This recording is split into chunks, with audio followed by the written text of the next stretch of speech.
하나님께 속한 자의 삶. 네. 우리 신앙생활하는 신자에게 있어서 가장 중요한 것 중에 하나가 뭐냐면은 나는 날마다 하나님께 속한 사람으로 살아가는가. 이것에 대한 항상 점검을 해야 되고 또 자기 자신을 판단하고 단정하는 그런 삶을 살아야 된다 이렇게 생각할 수 있습니다. 에레미야서를 제가 읽어보면서 느낀 건 뭐냐면 에레미야가 온 백성들에게 전파하는 그 메시지의 가장 중심 속엔 뭐가 들었냐면은 제발 하나님께 속한 백성이 되라. 하나님께 속한 백성이 아니 되면은 저주와 심판이 따라온다. 그러니까 이 기정적으로 저주와 심판이 따라오게 되는 원인은 너희들이 하나님께 속하지 않았기 때문이다 라고 하는 걸 가르쳐주고, 하나님께 속한 백성이 되면은 온 백성의 모든 삶들이 하나님의 은혜와 축복을 통해서 놀라운 기적들이 일어날 것이다 라고 하는 것을 우리에게 교훈하는 말씀입니다. 먼저 우리가 생각할 건 뭐냐면 이 에레미야 선자는 상당히 불행한 시대 때에 하나님께 들어 쓰임 받는 종이었다라고 얘기할 수 있습니다. 이 에레미야 선자가 태어나서 살아가는 그 시대는 유다 민족에게서는 가장 아주 패망의 길로 달려가는 그런 시대였다고 볼 수 있습니다. 그리고 그 왕조들의 타락도 타락이지만 종교 지도자들의 타락은 극심할 정도로 그렇게 타락된 시대였습니다. 그래서 하나님께서는 에레미야를 통해서 하나님의 심판이 유다 모든 민족에게, 이스라엘 모든 민족에게 임하였다고 하는 사실을 강조하면서 전파하는 그런 내용이었습니다. 좋은 소식을 전해줘야 될 텐데 나쁜 소식을 전해주는 입장에서 에레미야는 얼마나 고통스러웠을까 하는 걸 생각을 할 수가 있는 것입니다. 이 에레미야 시대 때에는 여러분이 잘 알다시피 그 왕조들 중에 가장 그 악한 왕으로 손꼽히는 사람이 므낫세 왕이에요. 이 므낫세 왕 같은 사람은 성경의 표현된 내용을 보면 이방의 어떤 나라의 왕들도 어떠한 그 백성들도 이렇게 악독하게는 하지 않았다. 하나님께서 하나님의 백성이고 하나님의 축복하시는 믿음의 선조들을 가지고 있는 그런 유다 왕들인데, 그런데 그 므낫세 왕은 모든 왕들 중에서 가장 악독한 왕으로 손꼽히는 그런 왕이고, 자기만 악독한 게 아니라 온 백성으로 말미암아 하나님께 악을 행하도록 그렇게 여러 가지 방법으로 백성들을 꼬셨다 이렇게 얘기할 수 있습니다. 그래서 이 유대 민족들은 이 므낫세 왕의 그런 어떤 뜻을 쫓아서 행하다 보니까 요즘으로 치면요 정치적인 권력에 의해 가지고 지배를 받다 보니까 그 하는 모든 일들이 하나님 보시기에 악하였다라는 표현밖에 할 게 없어요. 그래서 하나님께서도 그 므낫세 왕에 대한 심판을 예고하셨고, 그리고 그 심판으로 마침내 므낫세는 이제 바빌론에 끌려가는 신세가 되고 정말 극심한 고통과 저주 속에 놓여서 신음하는 그런 인생이 된 것을 성경이 교훈합니다. 그러면서도 그런 와중에 이 에레미야는 이런 메시지를 전합니다. 그 전에 근동아시아 지역에서는 패권 국가로는 아수르였습니다. 근데 그 아수르에서부터 독립된 바벨론이 애굽과 갈그미스 전쟁에서 크게 승리하면서 패권을 쥐게 됩니다. 그래서 이 바벨론 왕국이 아주 강대하게 쓰게 되는데, 이 바벨론 왕국이 강대하게 쓰는 그 원인을 에레미야는 뭐로 얘기하고 있냐면 하나님이 심판을 위해서, 유다 민족을 심판하기 위해서 바벨론을 들었을 것이라고 하는 것을 예고합니다. 그리고 이스라엘 백성들에게는 또 뭐라고 얘기하냐면은 이건 하나님이 하시는 일이고 하나님이 너희들을 심판하는 일이기 때문에 너희들이 해야 될 일은 바벨론과 대항을 해서 싸우려고 하는 것이 이것이 너희들의 해야 될 일이 아니라 너희들이 해야 될 일은 하나님께 철저하게 회개하는 것이다. 그리고 하나님께로 돌아오는 일을 하는 것이다. 그리고 하나님을 다시 찾는 이 신앙생활을 하는 것이 너희가 살 길이다. 그러면서 또 한 가지 덧붙여 보라면 저 바벨론의 군대가 쳐들어와서 너희를 지배할 때 너희들은 싸우려 하지 말고 아주 차라리 백기를 들고 항복해라. 이런 식으로 이 메시지를 전하는 거예요. 그러니까 여러분 생각해 보세요. 이스라엘에 그래도 오늘 우리를 치면 보수성이 강한 극우들도 있고 또 나라를 지켜야겠다는 생각하는 사람들도 있고 아무리 자기들이 죄를 짓고 잘못해도 내 나라 내 민족인데 지켜야 되지 않겠나 이런 생각을 가지고 여러 가지 방법으로 저항 세력을 이제 조성해 갖고 그걸 방비할 거 아닙니까? 그런데 에레미야 선지자가 외치는 내용 보니까 항복해라. 이게 하나님 뜻이다. 그럼 외치니까 그러니까 많은 극우 세력들이 뭐라고 얘기했냐면은 저 에레미야는 매국노다. 저 에레미야를 죽여야 된다. 하면서 아주 거칠게 분노하는 백성들이 많이 있었고 지도자들이 있었습니다. 그렇게 되니까 에레미야는요 어디를 가든지 환영받을 것이 없어요. 어디를 가든지 자기 목숨의 위기를 느껴야 되고 고통을 느끼고 살았습니다. 그리고 어떤 때는 여러분 잘 아다시피 에레미야 33편에 나온다면 뜰에 옥에 갇히는 이런 일도 생겼습니다.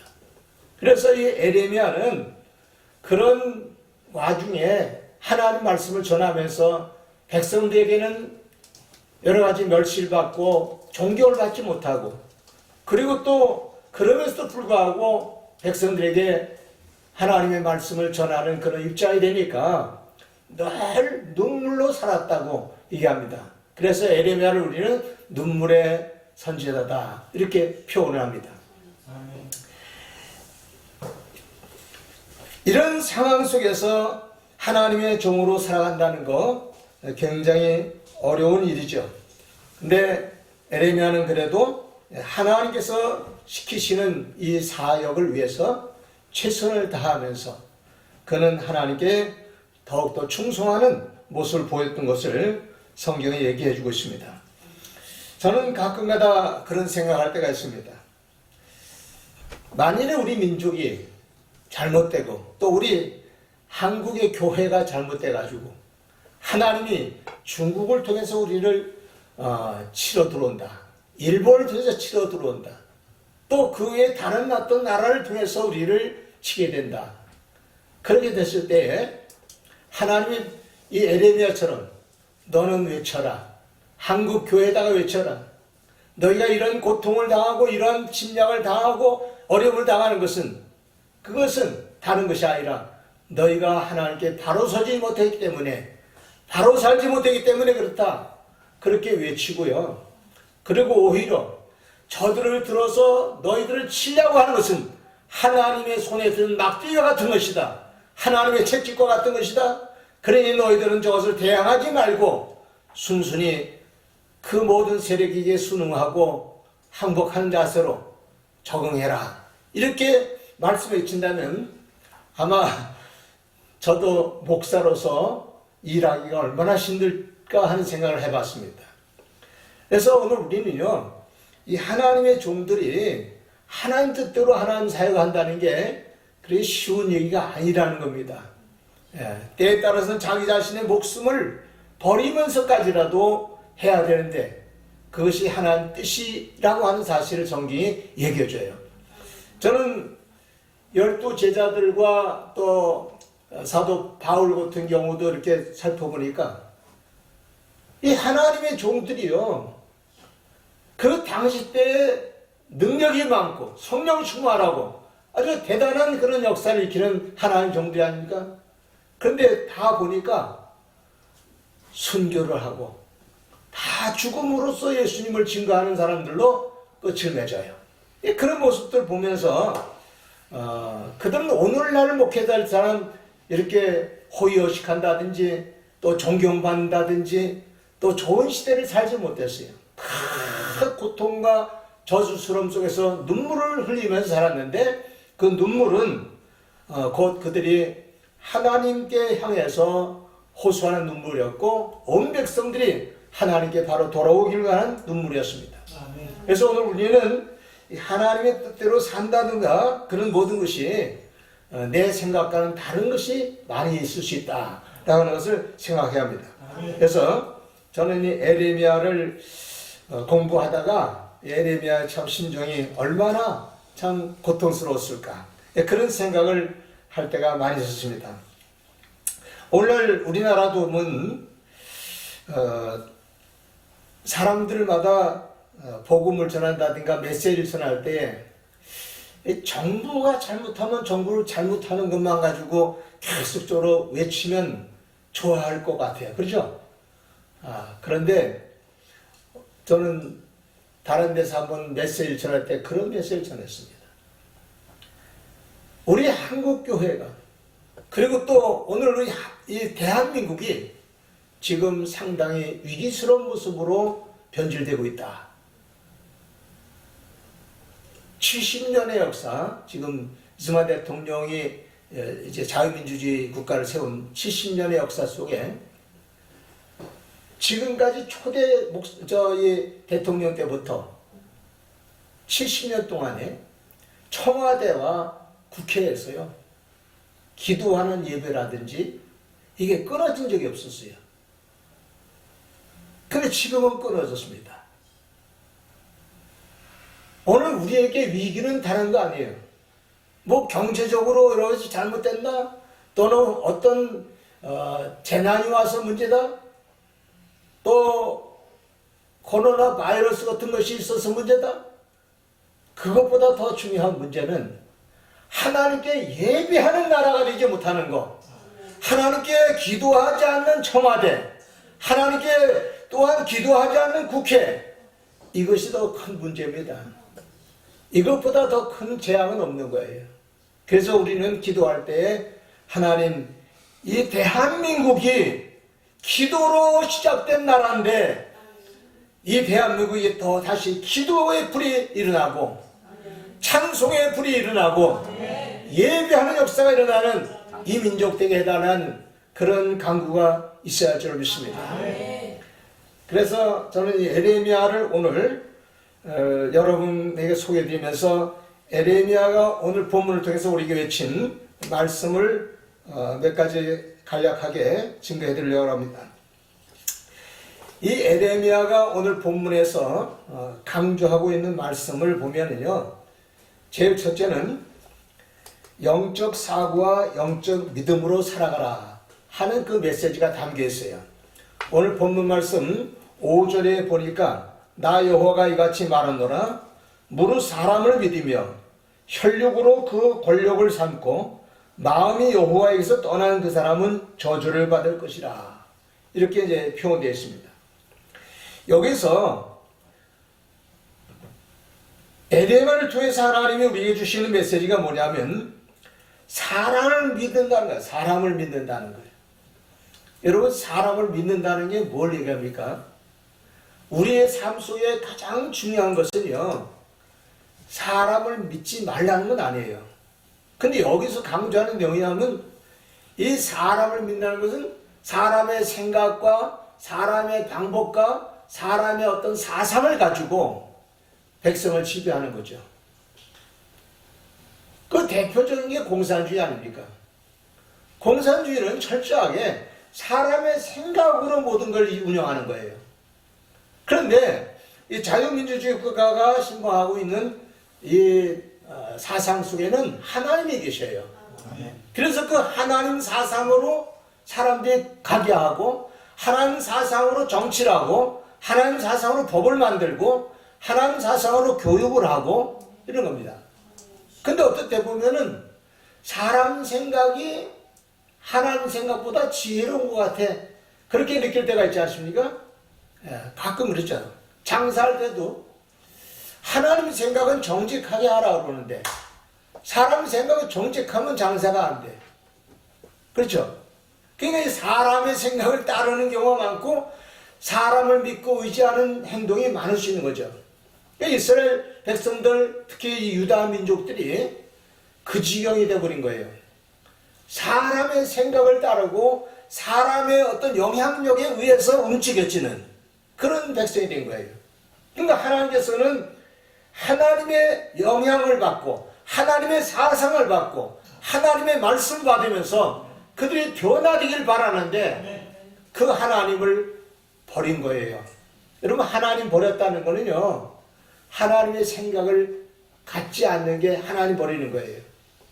말씀을 버리는 것은 곧 하나님을 버리는 겁니다. 그래서 이 에레미야를 통해서 강조하는 말씀은 뭐냐면 너희는 사람을 믿지 말아라. 사람을 믿으며 살아가면 저주가 된다. 그걸 얘기했고요. 그 다음에 또 두 번째 얘기하는 뭐냐면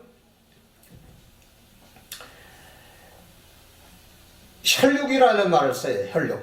혈육으로 그 권력을 삼고 마음이 여호와에게서 떠난 그 사람은 저주를 받을 것이다.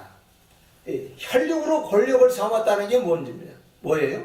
우리 갈라디아서 5장에 나오는 육에 속한 사람에 대한 이야기 나오는 거 보면요, 혈육은요 인간의 어떤 분냄과 욕망을 가지고 또 원수를 맺으면서 사람들을 죽이고 내 자신의 어떤 그 권력을 유지하기 위해서 수단과 방법을 갖지 않는 그런 행동을 가지고 움직이는 것이 바로 육체의 권력, 혈육적인 권력이에요.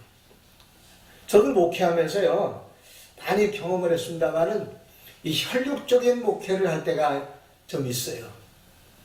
제가 전에 심했던 교회에 부교육자가요, 제가 5년 동안이나 잘 보살펴주고 잘 예우해주고 참 아주 그 자녀들까지 교육을 시켜가면서 이렇게 희생적으로 참 돌봐줬어요. 근데 5년간 있다가 교회를 떠나게 되는데 그 교회를 떠날 때에 이 사람이 엉뚱한 계획을 세운 거예요. 교회를 떠날 때에 자기 사람들을 만들어서, 그래서 한 20여 명의 중요한 신자들을 전부 자기 사람을 만들어 놨어요. 예.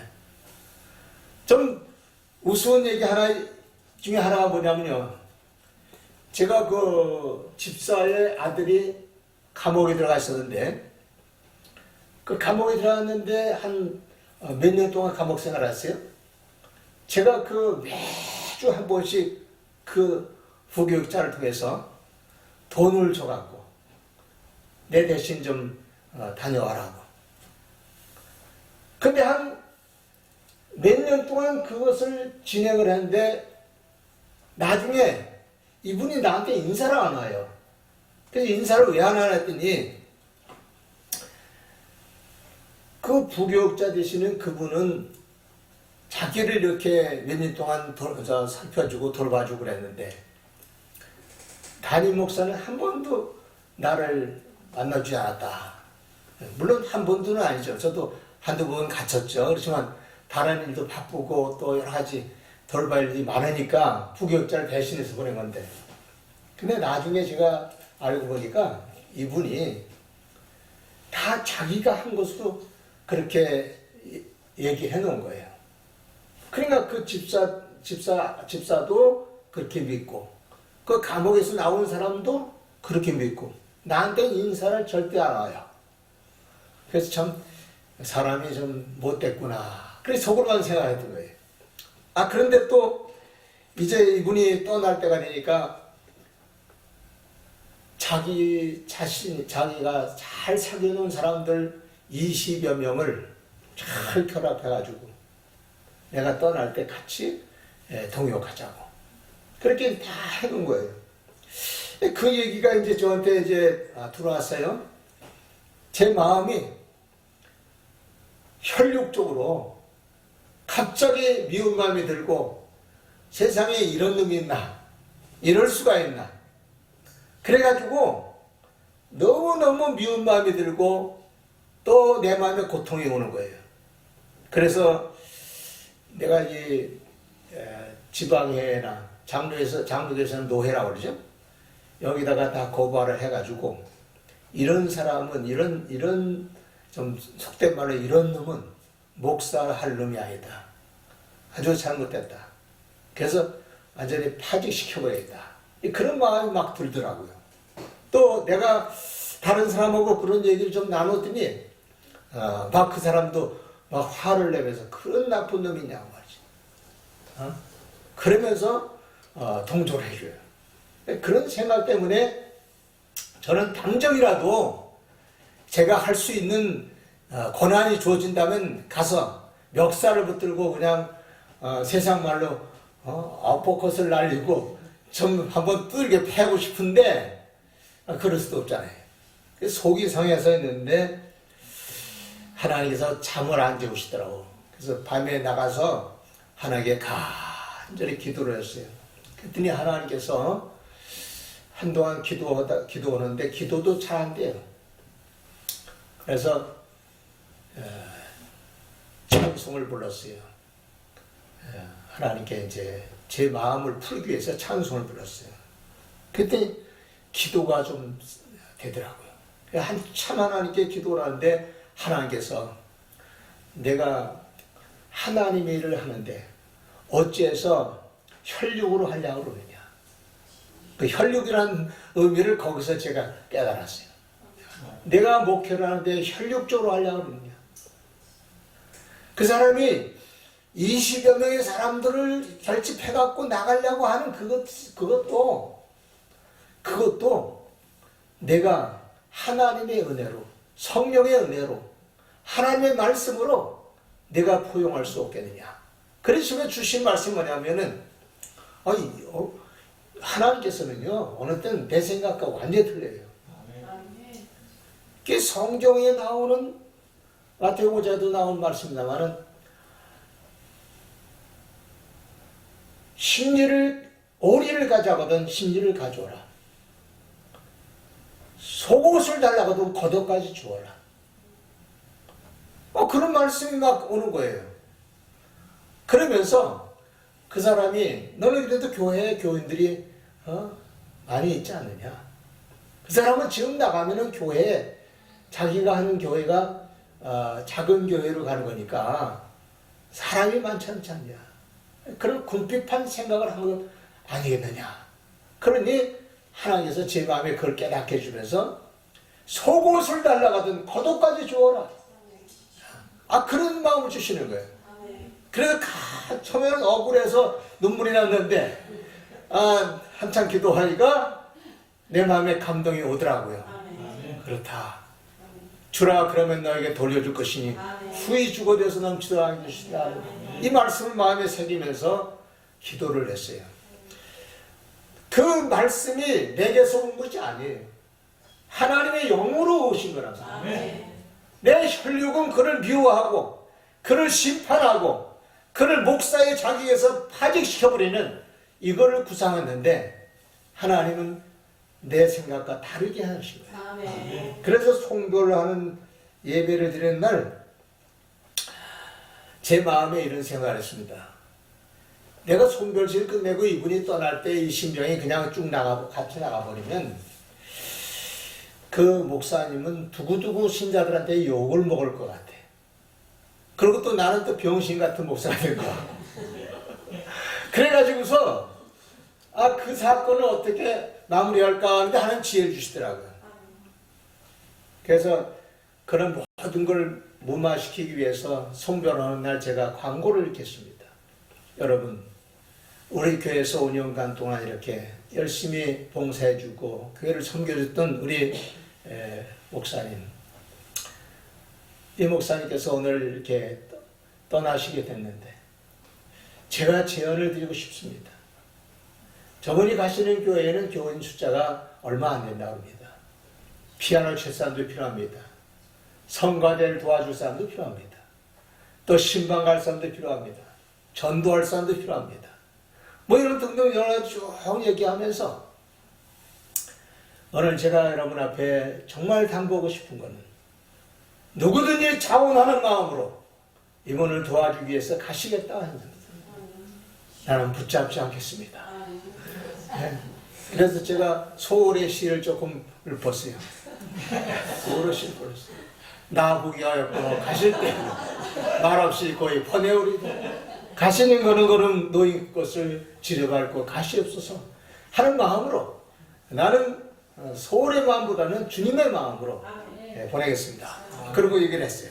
그랬더니 숙연해지더라고. 장소가. 사람들이 다 숙연해져요. 그런데 제가 그 얘기를 하고 있으면서 또 뭐라 하냐면은 거기에 또 교회 비품도 필요한데 비품도 헌신하시라면 허시라고. 그러니까 얘기를 했어요. 그랬더니 저 뒤에 앉아가지고서 이제 송별식 마지막으로 인사를 하시기 위해서 준비하고 계셨던 그 목사님께서 어깨를 들먹이면서 막 울고 계세요. 막 들고. 그래서 속으로 양심의 가책이 좀 되나 보다 생각하고 아니 가서 인사를 나와서 하시는데 눈물을 진짜 흘리면서 여러분 저는 하나님 앞에와 목사님과 또 교인들 앞에 엄청난 죄를 졌습니다. 그리고 자기 자신 지금까지 향한 모든 그런 얄팍한 행위에 대해서 진짜 하나님께 회개한다고 그러면서 오늘 제가 결심했습니다. 제가 이 교회를 떠난 후에 이 교회의 교인을 한 사람이라도 데려가면 하나님께 나에게 벌을 내리길 원합니다. 내가 이렇게 우리 목사님께서 나를 생각하고 이렇게까지 생각하시는 그런 목사님을 내가 배반하면서까지 오늘까지 이렇게 살았다는 게 부끄럽습니다. 그러면서 이분이 철저히 회개하는 마음으로 나를 따라고 오고자 생각했던 분들도 아예 따라오지 않길 바랍니다. 그것이 하나님 뜻인 것을 깨닫습니다. 그럼 얘기한 바람에 세상에 교인들 한 사람도 안 가고요.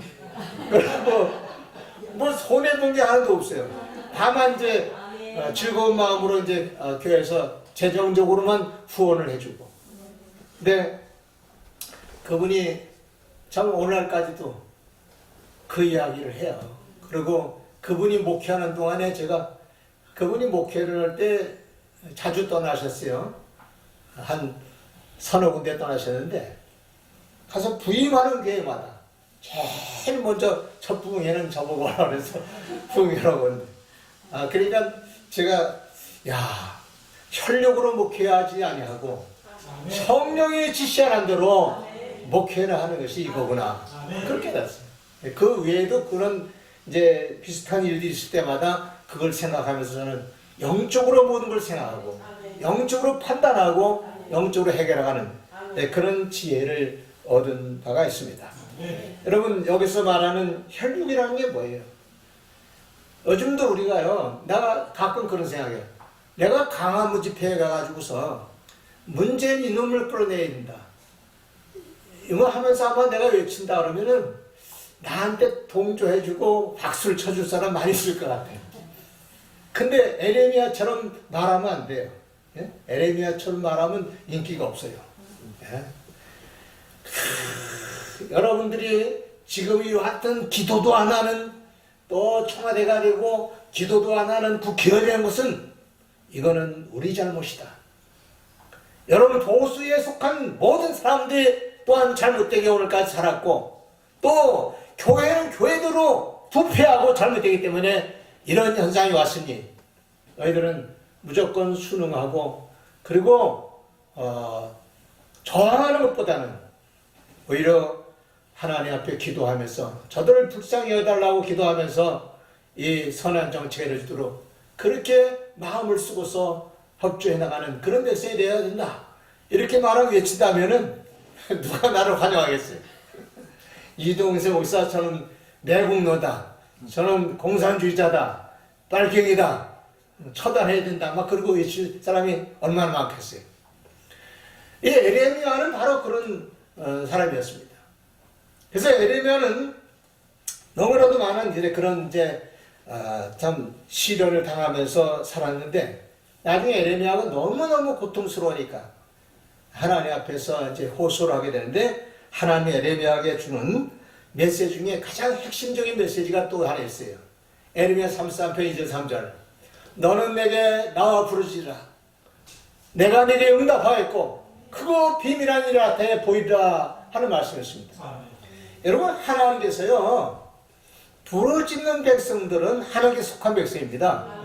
문제가 있을 때 우리는 사람을 의지하지 않고 혈육의 어떤 권력을 의지하지 않고 하나님께 의지하면서 부르짖고 기도하는 것은요 하나님께 속한 백성의 모습이에요.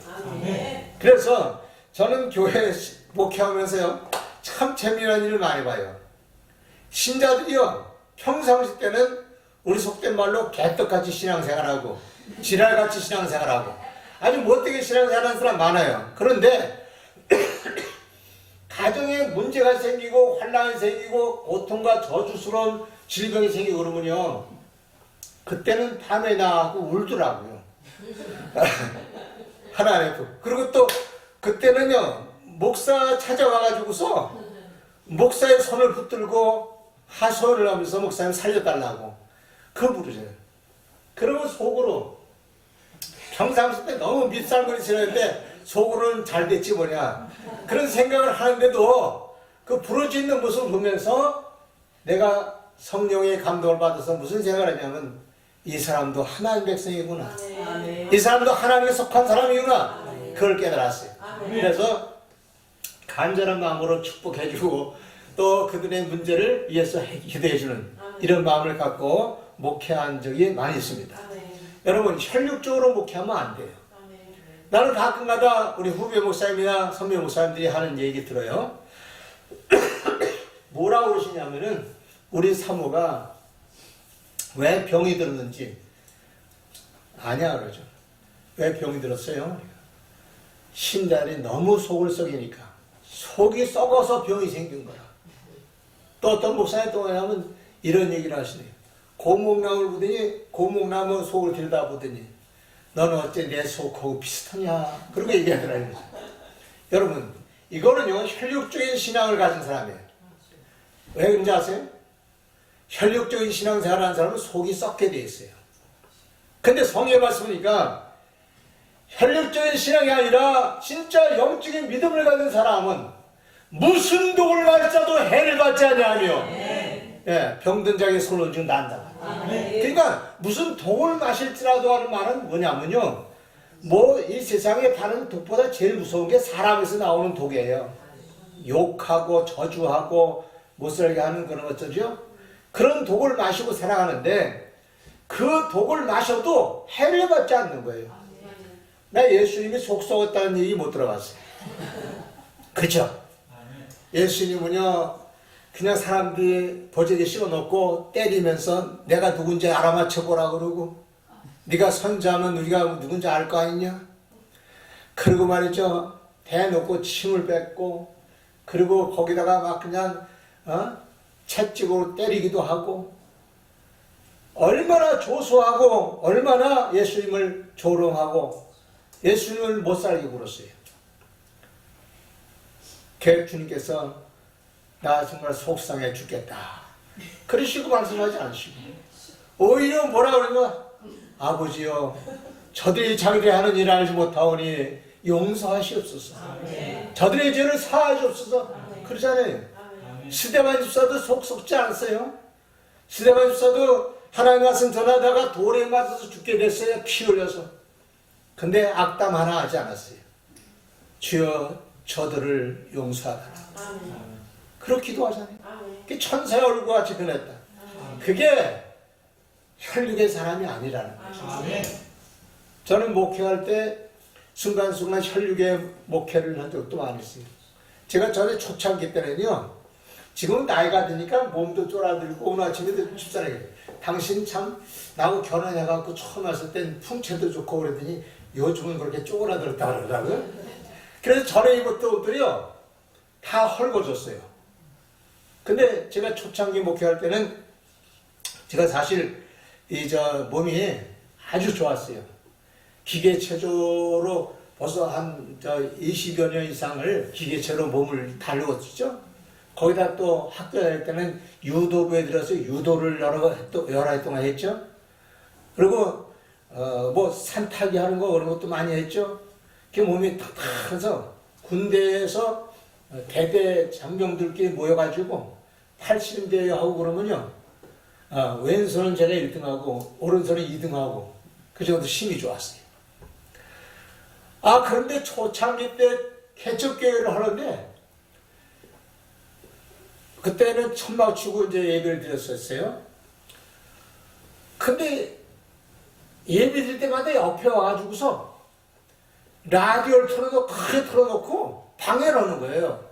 그 동네에 이제 조금 걸렁걸렁하는 이제 청년들인데 2명이 와서 그래요.